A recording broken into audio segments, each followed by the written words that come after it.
This week in the markets, a new special report from our What Is series, this time focusing on a row crop many recognize but may not really know: cotton.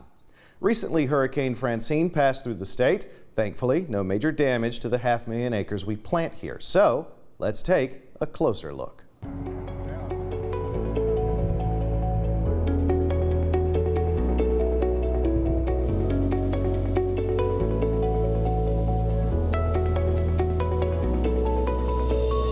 It's a regular sight along the highways of America, especially the South.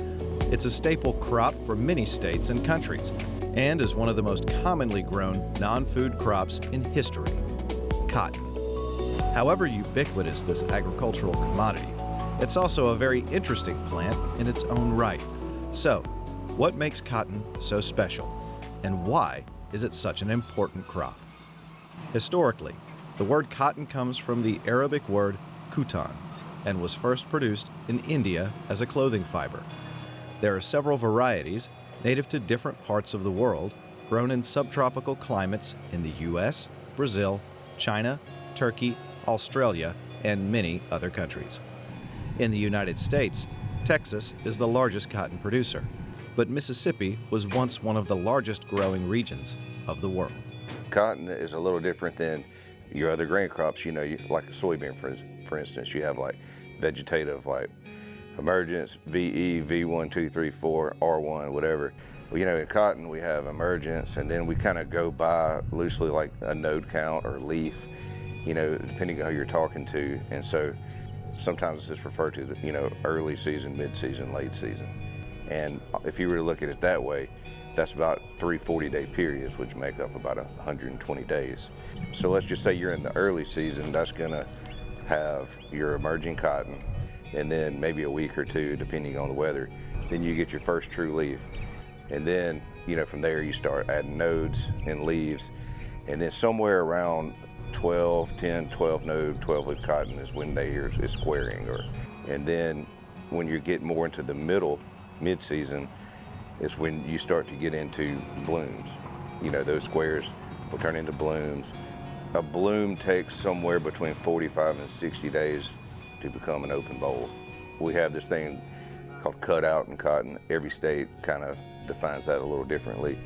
And so just trying to get to that point to where if anything happens at the top of that plant, like from insects, irrigation, whatever, you can stop, and that top yield is not economical anymore. So, and then you're in the late season, defoliation, harvest, and you know, that's a whole nother ball of wax. There are 4 main types of cotton that each have their own special characteristics. Pima cotton, native to South America and the American Southwest, considered the finest type in the world due to its fibers being extra soft and long.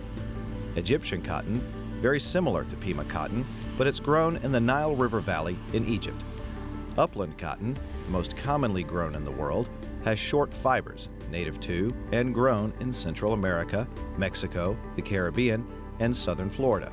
And organic cotton, which is any type of cotton grown without chemicals and not genetically engineered.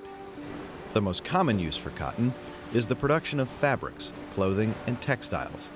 So what qualities make it suited for the task? It's a soft fiber, comfortable when worn next to the skin. It's absorbent and holds dye very well. It's breathable, which means it allows air and moisture to easily pass through it, so it helps regulate body temperature and keep the wearer comfortable. It also doesn't conduct electricity, so it does not produce static cling. Another use for cotton is the production of cottonseed oil, which is used in food, candles, makeup, soap, and other oil-based products.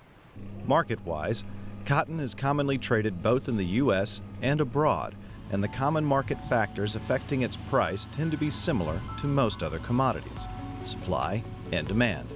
The supplies of raw cotton fiber waiting to be refined versus the current demand for cotton-based clothing, textiles, and other products.